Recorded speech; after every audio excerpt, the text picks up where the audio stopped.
आपण पाहत आहात महाराष्ट्र टुडे टीव्ही न्यूज 24/7 महाराष्ट्राचा विश्वास सत्याचा ध्यास। भारतीय जनता पार्टीचे प्रदेशाध्यक्ष रवींद्र दादा चव्हाण यांनी नुकतीच बबनराव चौधरी यांची नंदुरबार जिल्हा प्रभारीपदी नियुक्ती जाहीर केली होती।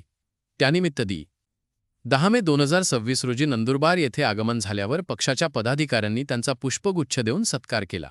यावेळी जिल्हा सरचिटणीस सदानंद रघुवंशी, प्रदेश कार्यकारिणी सदस्य प्राध्यापक पंकज पाठक, युवा मोर्चा अध्यक्ष प्रशांत पाटील, ओबीसी मोर्चा अध्यक्ष मनोज गायकवाड, कायदा आघाडी जिल्हाध्यक्ष महेश माळी, अल्पसंख्याक मोर्चा अध्यक्ष लियाकत बागवान, नंदुरबार शहर युवा मोर्चा अध्यक्ष दीपक चौधरी, विक्रम रघुवंशी यांच्यासह अनेक पदाधिकारी उपस्थित होते। Maharashtra today TV news Dhule जिल्हा संपादक Shri Pramod Bhimrao Borse. Maharashtra today TV news 24/7 महाराष्ट्रातील ताज्या, वेगवान आणि विश्वासार्ह बातम्यांसाठी आजच आमच्या चॅनलला भेट द्या।